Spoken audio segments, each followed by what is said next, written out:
Ipinalabas na ng Department of Trade and Industry ang suggested retail price ng mga kandila.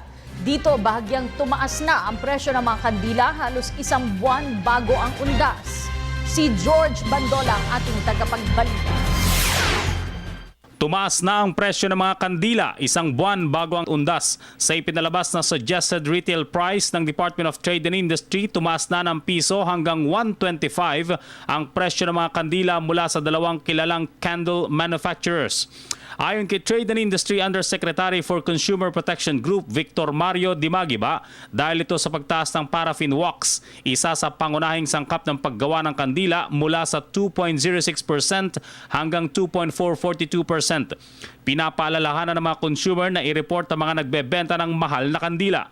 Samantala, inaasahan naman ng DTI na magpapatupad ng bawas presyo ang mga panaderya sa presyo ng Pinoy Pandesal at Pinoy Tasty. Sa umiiral na SRP, nananatili sa 37 pesos ang 450 grams ng Pinoy Tasty, habang 22.50 naman ang 10 piraso ng Pinoy Pandesal. Subalit sa monitoring ng DTI CPG, bumaba na ang contract price ng harina sa pandaigdigang merkado. At bago naman matapos ang buwan, ilang Noche Buena items na rin ang inaasahang magbababa ng presyo ng ilan sa mga ito. Bagamat walang nakikitang paggalaw ang DTI, nanawagan ito sa publiko na maging mapagmatsyag sa mga presyo ng Noche Buena items base sa kanilang naunang ipinalabas na SRP noong nakarang taon. Para sa Telebisyon ng Bayan, George Bandola.